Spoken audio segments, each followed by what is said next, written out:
Hello everybody and welcome back to another episode of the Love Wreck Legacy Challenge. Unfortunately, we have done it again, and by we I mean me, where I opened up the game and Ryou aged up automatically. So I'm just showing you right now her cast because I went in and kind of edited her a little bit, make her look cute. She's very maximalist. She's slowly building up the collection of clothing. I eventually want her to be wearing multiple layers of necklaces and have headpieces, and she wears crowns for fun, that sort of thing.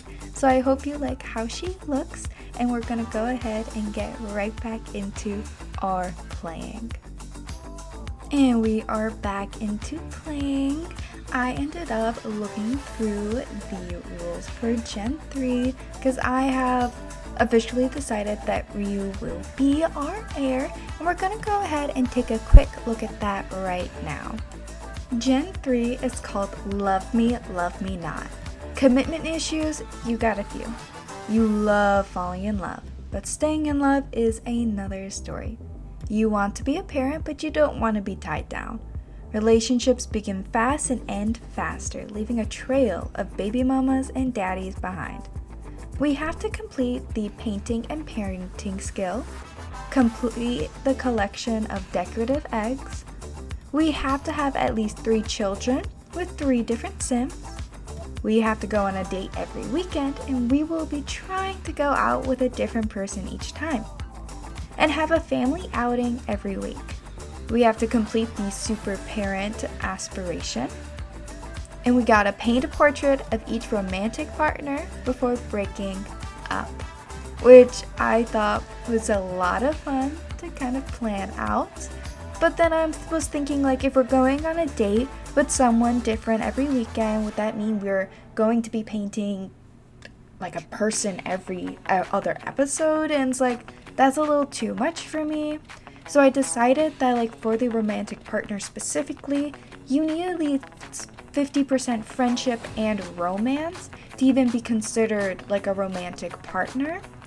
And then I was thinking about having 2 areas where we have all of this set up.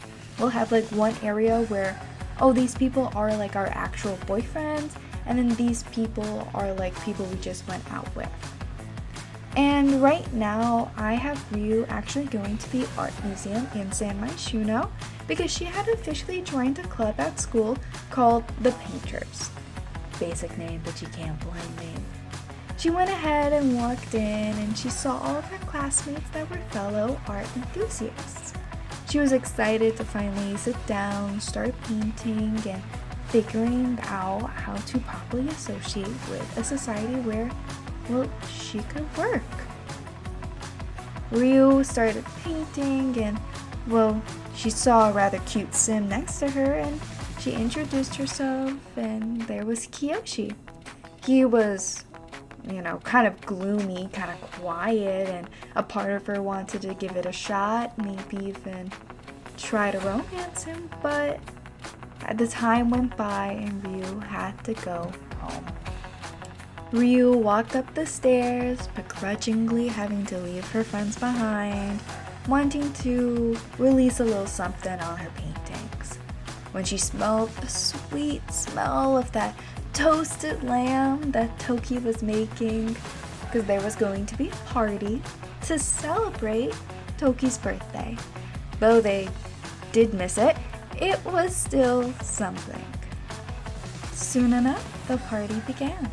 Tokie had set up some lamb for the dinner, some cupcakes, even a little vanilla tray of cookies, and everyone came pouring in. Nara stood outside, kind of wondering if she should come in. Though Tokie had invited her, they hadn't really hung out that much.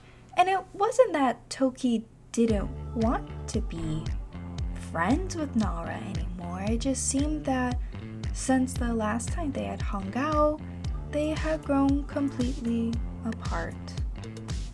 But as soon as Nara stepped in, Tokie was overwhelmed with this sense of joy. finally she could just sit down and eat with her childhood friend. However, Kiyoshi seemed to have other plans. As everyone was sitting and eating, talking, catching up, having a little late happy birthday to Ryou, Kiyoshi was sending one or two or even a few flirts towards Tokie. Kaida was a little confused. She only really saw her mom ever be romantic with her dad, and seeing her mom be so quick to move on was weird.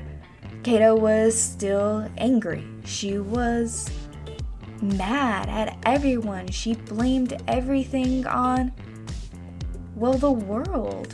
It didn't seem fair that here they were having a nice dinner and dessert and celebrating Ryu's birthday when their dad had just passed away. Ryou tried to calm down her little sister and be sweet and be friendly and even got her ready for bed. And as Ryou tucked Kaida in, Tokie had snuck Kiyoshi upstairs for a little fun. That next morning, Kaida woke up even angrier. It was wrong. Everything felt wrong.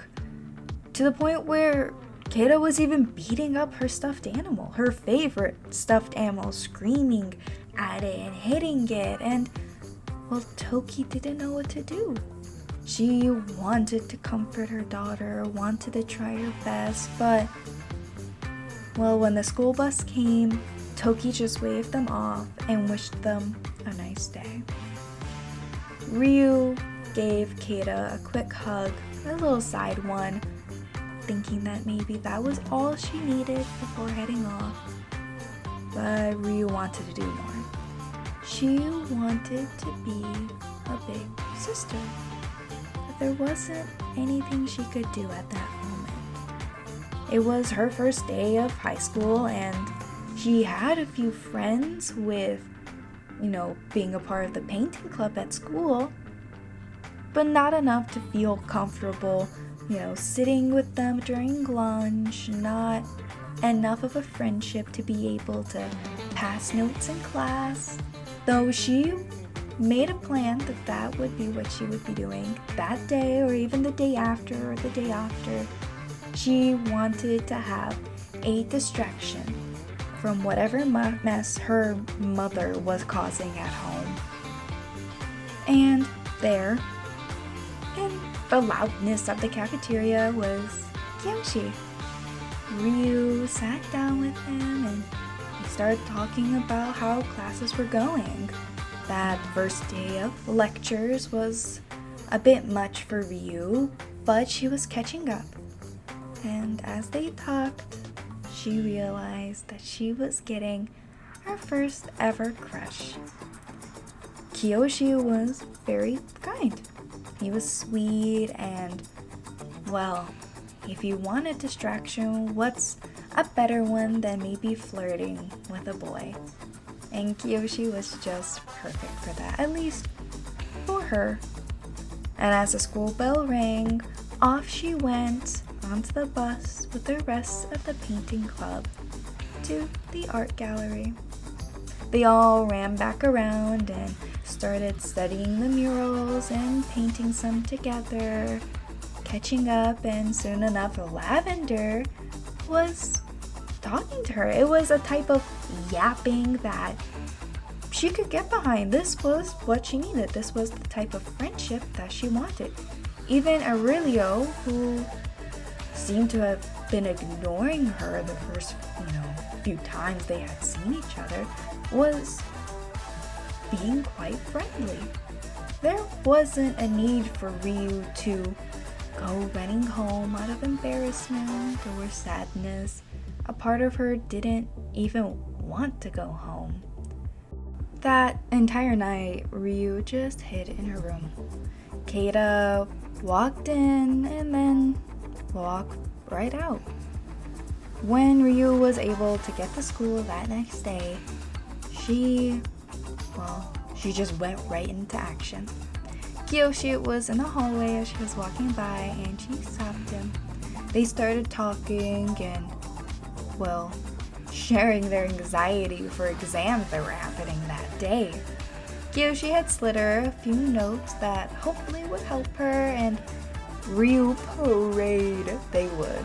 Because of course, she didn't study. Why would she?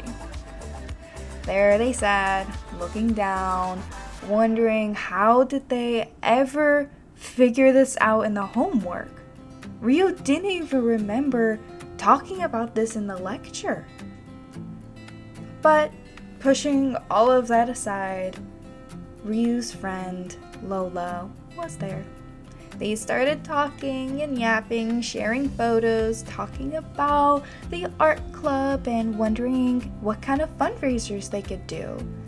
Maybe they could sell paintings they made, maybe they this or that or this, and Ryou was okay again. Even Sayuki was, interested in even talking to her. Granted, Ryou was very loud and energetic, which was kind of the opposite of Sayuki, but it was still something. And stepping in for that second exam felt a lot easier. Ryou was confident. She felt better. She didn't like school. She didn't care for it. She, in all honesty, wouldn't mind failing. And turning around to Kiyoshi, she asked, "Do you want to go and come over? Maybe you could help me study. Maybe you could help me not be failing constantly in my classes." And Kiyoshi agreed. I mean, why wouldn't he, right? Ryou was silently praising herself for being so good at talking, at convincing. Little did she know, though, it didn't really take that much convincing. Kiyoshi was, he also had a crush on her. They were just two young kids that, were ready to maybe be interested in each other. As they sat and yapped away, Ryou noticed a poster for the Spice Festival. Why not? It would be something fun and an excuse to, not do any homework or studying. And Kiyoshi didn't mind. A part of him had hoped that Ryou would change plans, because, that was something she would always do. They grabbed some curry and sat down and tried that spicy challenge, and, neither of them succeeded, which, that was okay. They sat and they kept talking and sharing stories of their childhood about what was really happening at home. And Kiyoshi asked, "Do you want to go to the Light Festival? It is in Mount Komorebi and, that's the next neighborhood, but I would really like to go on a date with you." Ryou was ecstatic. She felt her cheeks burn up as she agreed to go out. They traveled to Mount Komorebi on the train and made a wish at the tree. Together, whether it was something to stay forever or just a fleeting romance, Ryou wasn't entirely sure. The two spent the evening at Mount Komorebi, watching the bonfires and lanterns that drifted on the river. They took the evening night train back, and Kiyoshi walked Ryou to the door before giving one last kiss, and Ryou went to bed with little hearts floating over her head. That next morning, Tokie came in and helped her daughters get ready for school. They packed up, got their lunches, and soon enough, Tokie took them to the bus stop. She didn't want to tell them what she was doing that morning. Tokie wasn't going to call it a date, but a part of her hoped that Akira did see it as one. They were going to sit down for some coffee, talk a little bit, spend some time to maybe get to know each other just a little bit more. It was nice to finally have someone that Tokie could talk to one-on-one, something that she did miss. A part of her wished that Sung-ki was still around and that she didn't need to go jumping around to find attention, but Akira was a good guy. While Kaida needed a distraction from her mom's behavior and Ryou needed a distraction from, well, everything else, Tokie needed something to get over Sung-ki. A part of her felt bad that she was using Akira in some way, but another part of her was happy that she could finally have a relationship that didn't feel wrong. At least on some level. Tokie did feel bad that she was sneaking around with a guy. But when one thing led to another, Tokie couldn't help but ask for Akira to be her boyfriend. As soon as that bell rang, Ryou ran out the door. She ran straight to the gallery to meet with the painting club with her school. Today they were walking around and looking at the pieces to gather some inspiration to hopefully be able to paint better. Ryou began chatting up and spitting out jokes about how some of the pieces looked. She didn't exactly agree with the modern or contemporary artists. She much more preferred the surrealists and maybe even the classic painters. Ryou just sat and painted and thought about, well, in all honesty, nothing. She didn't want to think of anything. She just wanted to paint and to ignore all the problems she had. When the time came and club ended, Ryou went to the park to meet up with Kaida. It was midsummer after all. They needed to celebrate one way or another. The two sisters stood by the grill and began making some fruit, eating something delicious before sitting down and actually talking with one another.